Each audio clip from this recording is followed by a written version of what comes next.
ॐ नमो भगवते वासुदेवाय।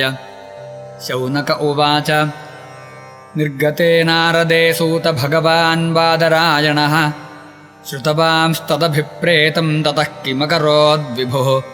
सूत उवाच ब्रह्मनद्यां सरस्वत्यामाश्रमः पश्चिमे तटे शम्याप्रास इति प्रोक्तर्षीणां सत्रवर्धनः।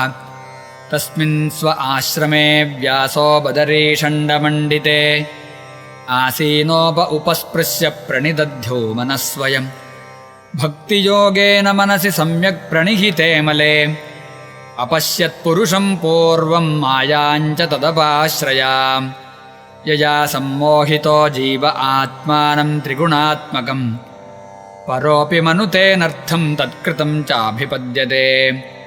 अनर्थोपशमं साक्षात् भक्तियोगमधोक्षजे लोकस्याजानतो विद्वांश्चक्रे सात्वतसंहिता।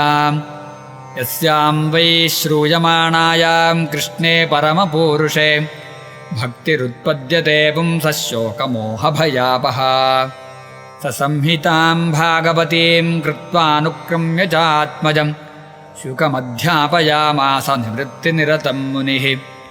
शौनक उवाच स वै निवृत्तिनिरतः सर्वत्रोपेक्षको मुनिः कस्य वा बृहतीमेतामात्मा रामः समभ्यसत्।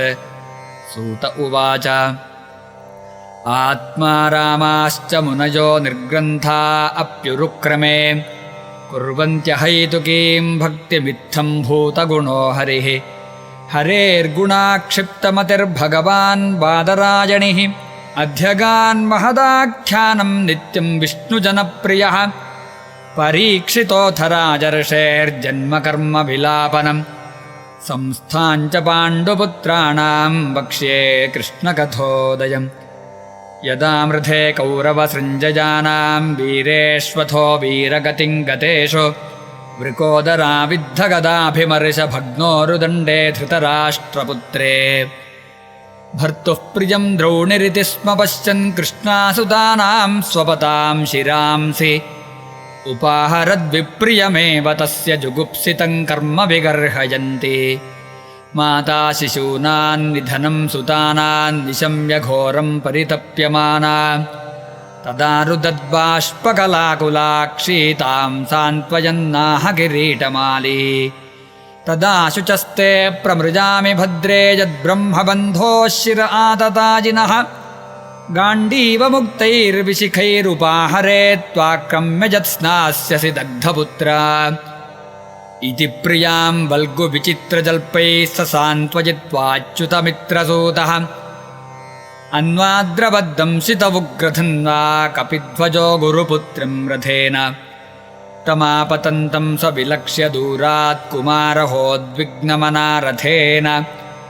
पराद्रवत्प्राणपरीप्सुरुर्व्यां यावद्गमं रुद्रभयाद्यथार्कः।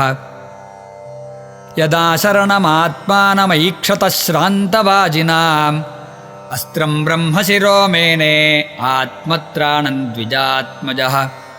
अथोपस्पृश्य सलिलं सन्दधे तत्समाहितः अजानन्नुपसंहारं प्राणकृच्छ्रवुपस्थिते। ततः प्रादुष्कृतं तेजः प्रचण्डं सर्वतो दिशं प्राणापदमभिप्रेक्ष्य विष्णुं जिष्णुरुवाचः। अर्जुन उवाच कृष्ण कृष्ण महाबाहो भक्तानामभयङ्कर त्वमेको दह्यमानानामपवर्गोऽसि संसृतेः। त्वमाद्यः पुरुषः साक्षादीश्वरः प्रकृतेः परः मायां युधस्य चिच्छक्त्या कैवल्ये स्थित आत्मनि। स एव जीवलोकस्य मायामोहितचेतसः विधत्से स्वेन वीर्येण श्रेयो धर्मादिलक्षणम्।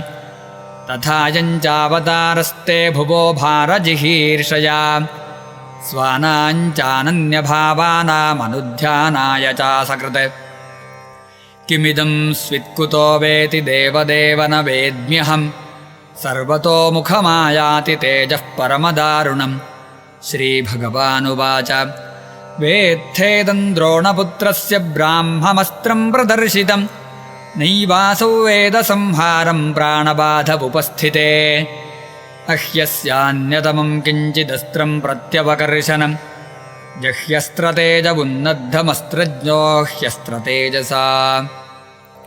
सूत उवाच श्रुत्वा भगवता प्रोक्तं फाल्गुनः परवीरः स्पृष्ट्वापस्तं परिक्रम्य ब्राह्मं ब्राह्माय सन्दधे संहत्यान्योन्यमुभयोस्तेजसी शरसंवृते आवृत्य रोदसीखञ्च ववृथा तेऽर्कवह्निवत् दृष्ट्वास्त्रतेजस्तु तयोस्त्रीन् लोकान् प्रदहन्महत् दह्यमानाः प्रजाः सर्वाः सांवर्तकममं सत प्रजोपप्लवमालक्ष्य लोकव्यतिकरञ्जतम् मतञ्च वासुदेवस्य सञ्जहारार्जुनोद्वयम् तत आसाद्य तरसा दारुणं गौतमीसुतं बबन्धामर्षतां राक्षः पशुं रचनया यथा शिबिराय निनीशन्तं दाम्ना बद्ध्वा रिपुं बलात् प्राहार्जुनं प्रकुपितो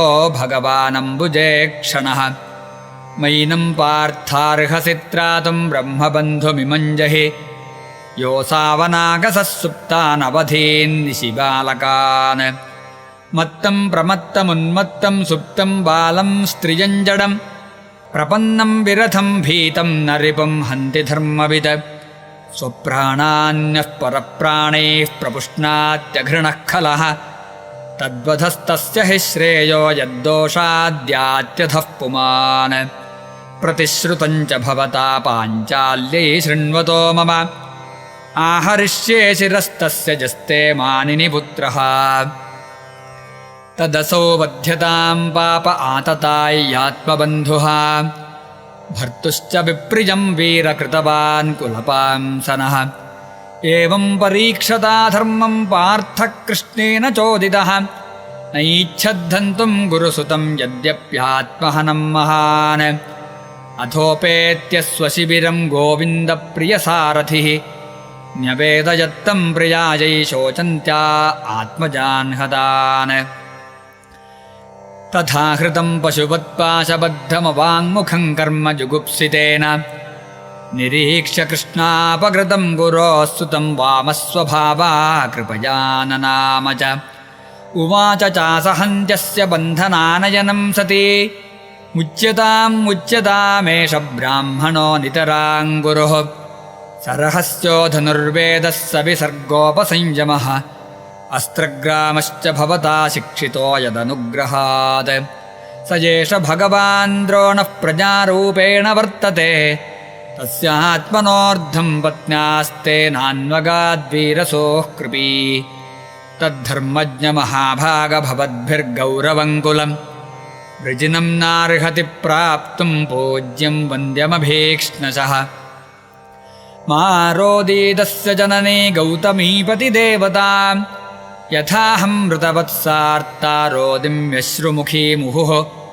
यैः कोपितं ब्रह्मकुलं राजन्यैरजितात्मभिः तत्कुलं प्रदहत्याशु सानुबन्धं शुचार्पितम् सूत उवाच धर्म्यन्याय्यं सकरुणं निर्व्यलेकं समं महत् राजा धर्मसुतो राज्ञाः प्रत्यनन्दद्वचोद्विजाः नकुलः सहदेवश्च युयुधानो धनञ्जयः भगवान् देवकीपुत्रो ये चान्ये याश्च योषितः तत्राहामर्षितो भीमस्तस्य श्रेयान्वधस्मृतः न भर्तुर्नात्मनश्चार्थे योऽहं सुप्ताञ्छिशोन्मृधा निशम्य भीमगदितं द्रौपद्याश्च चतुर्भुजः आलोक्य वदनं सख्युरिदमाह हसन्निव श्रीकृष्ण उवाच ब्रह्मबन्धुर्न हन्तव्य आततायीवधार्हणः मयैवोभयमां नातं परिपाह्यनुशासनम्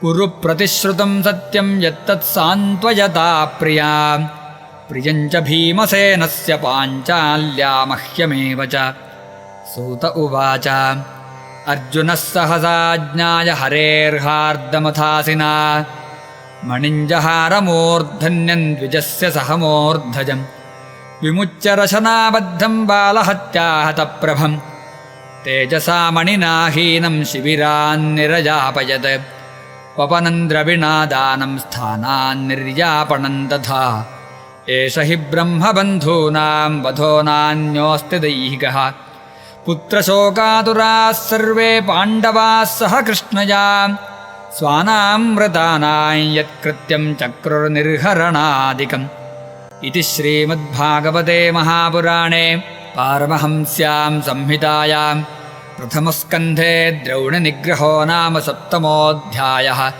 सर्वत्र गोविन्दनामसङ्कीर्तनं गोविन्द गोविन्द।